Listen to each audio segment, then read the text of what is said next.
Where does the path of faith lead when you've endured more than you ever imagined possible? The journey has taken John and Libby Moritz from Mexico to Mozambique, India to Uganda, wherever the voices of orphaned and abandoned children cry out. Through Hearts of the Father outreach, they establish homes of refuge for these children and support the kindred work of others. Their journey now brings them to Ghana, West Africa, the place they first heard God's call to service.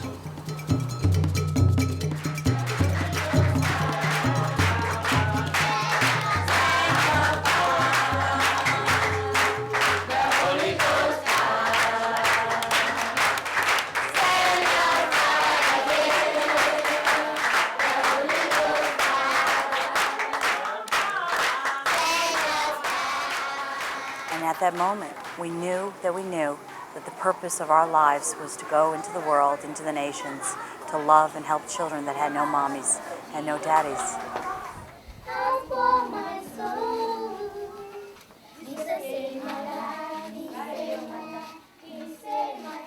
We got a boy, we rescued a boy from this place. He's called Kwame. Kwame is 8 years old. Now, Kwame comes from a family of 7 children. There were 2 fathers involved, and both fathers ran away, left Kwame and his siblings with their mother to take care of. Now what happened is the mother tried to sell the kids to be used as slaves. Kwame was sleeping somewhere outside. So we spoke to Kwame, and after interviews we realized he was a brilliant boy. He'd never been to school, but he could count 1, 2, 3, he could write his name, and he could spell his name. So we thought, this is a little boy who has a great future, but that's been jeopardized. So we decided to take Kwame.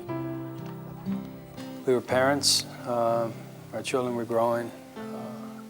We had come to an active faith in God, where we all were learning more about who God was, His love for us, reading the Bible together, just growing as a family in love with Jesus. We were carpooling with friends of ours to bring our children to school. And it was a winter day in January 1992. Our children were returning from school, and it was a snowy day, and there was an accident. And our 3 children were killed in that accident.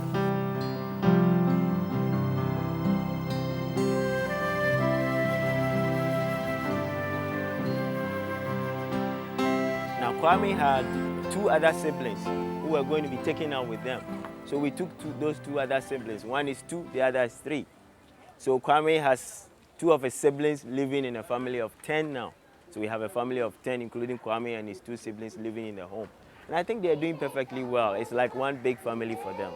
And it's much, 100 times better than the situation that he was in. So to him, it's heaven.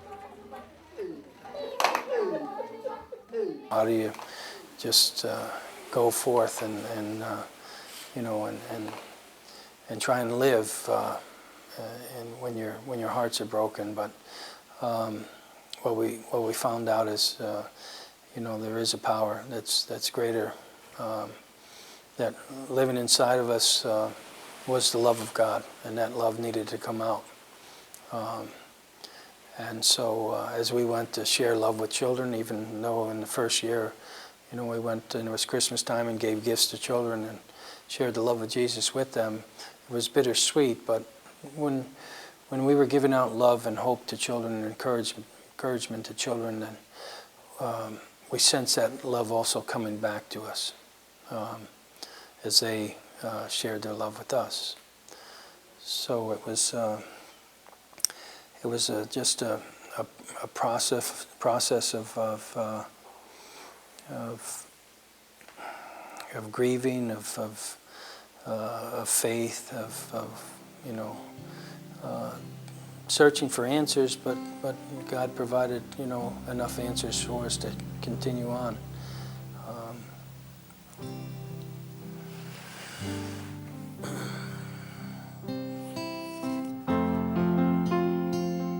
Because of what we've been through, we're able to not be overcome by discouragement, but we're able to enter into where they're at and love them.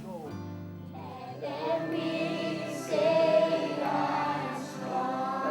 say I'm ready. Let the poor say I'm ready. Let the blind say. Let the blind. In Ghana, it's very difficult for children to have a real family situation where they can have a mommy and a daddy at home and have a good upbringing, get education and everything. So that is how come we decided to build a home of refuge where there will be a mother and a father. They're large institutions, and that's wonderful and fine, but that's not the vision that we have.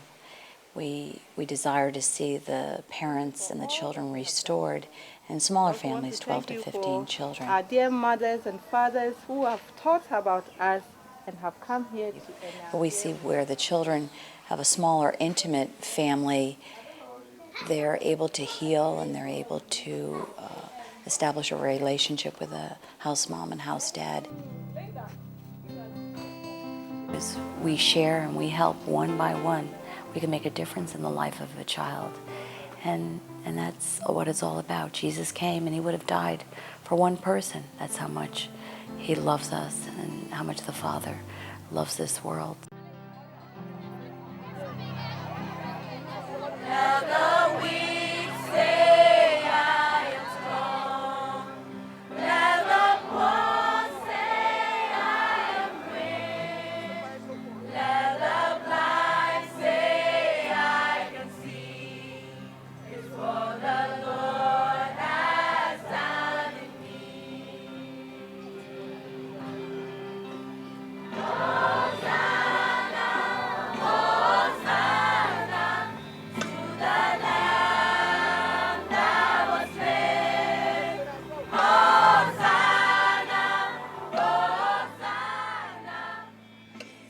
We're here to celebrate and officiate the opening of the Orphan Home in Old Mingo.